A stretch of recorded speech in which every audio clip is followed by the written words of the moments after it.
Mabuhay, mabuhay yaong kalayaan,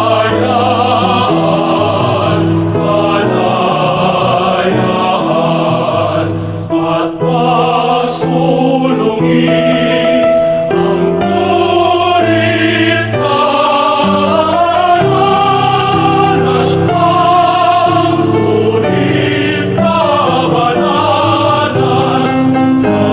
Kastilayan, mahiling ng katagalugan, at ngayon ibang maging ang kahusayan.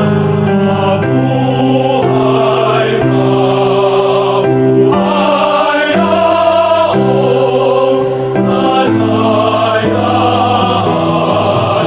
kalayaan at pasulungin ang purit kabanalan, ang purit kabanalan. Kastilayan, mahiling ng katagalugan, at ngayon ibang maging ang kahusayan.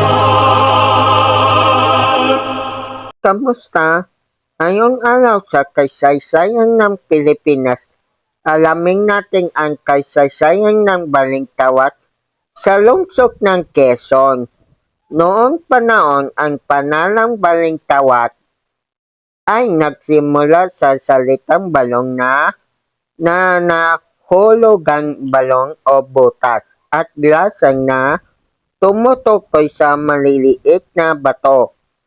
Hindi lang ito basta panalang lang, dahil itong lugar kung saan nagsimula ang himaksikan noong ika-23 ng Agosto taong 1896.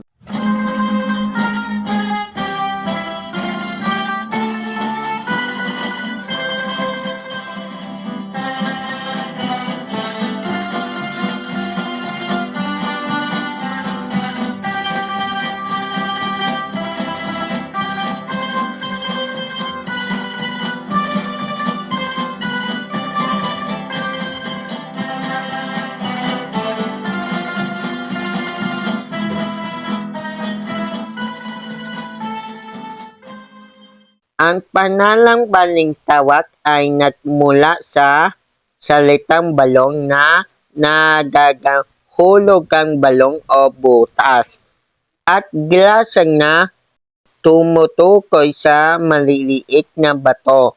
Noong unang panahon, mayroong isang balong sa lugar na ito na gawa sa maliliit na bato at may malinaw na tubig na dumadaloy mula rito.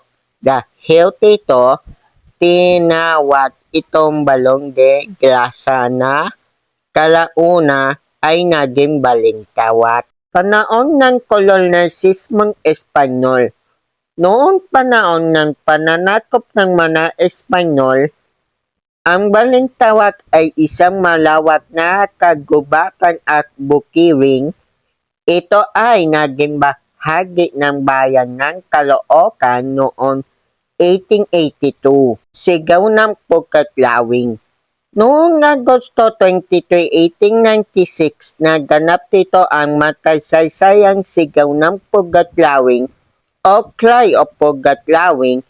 Ito ay pinaunaan ni Andres Bonifacio at ng mga kasapi ng Katipunan.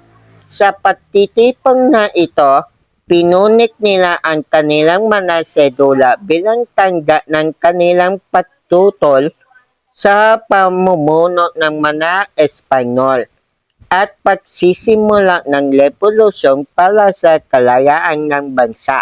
Paglipat sa lungsod ng Quezon. Noong 1939 sa bisa ng Commonwealth Act No. 502, ang Balintawak at iba pang kalapit na lugar ay inilipat mula sa Caloocan patungo sa bagong itinatag na lungsod ng Quezon. Okay, dito naman tayo sa mga mahahalagang lugar at monumento. Una, Pugat-Lawing Shrine. Ito ang lugar kung saan naganap ang sigaw ng Pugat-Lawing. Mayroong kampana at monumento dito na nagpapaalala sa kabayanihan at sakripisyo ng mga Katipunero. O diba? Monumento ni Andres Bonifacio. Matatagpuan din sa Balintawak ang isang malaking monumento ni Andres Bonifacio, ang ama ng Katipunan.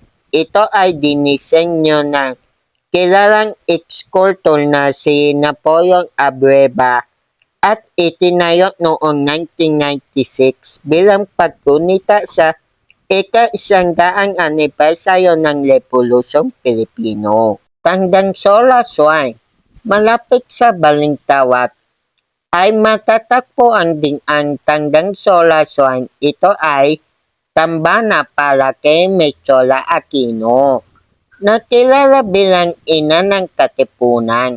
Siya ay nagbigay ng tulong at pagkain sa mga Katipunero noong panahon ng revolusyon. Ang Balintawak ay itinutuloy na isa sa mga pinakamahalagang lugar sa kasaysayan ng Pilipinas dahil dito nagsimula ang revolusyon na nagbukas ng daan para sa kalayaan ng bansa mula sa pananakop ng mga Espanyol. Ito ay nagsisibing paalala sa mga Pilipino tungkol sa kabayanihan at pagmamahal sa bayan ng ating mga ninuno. Maraming salamat sa pakikinig at paalam sa inyong lahat. Hanggang sa susunod!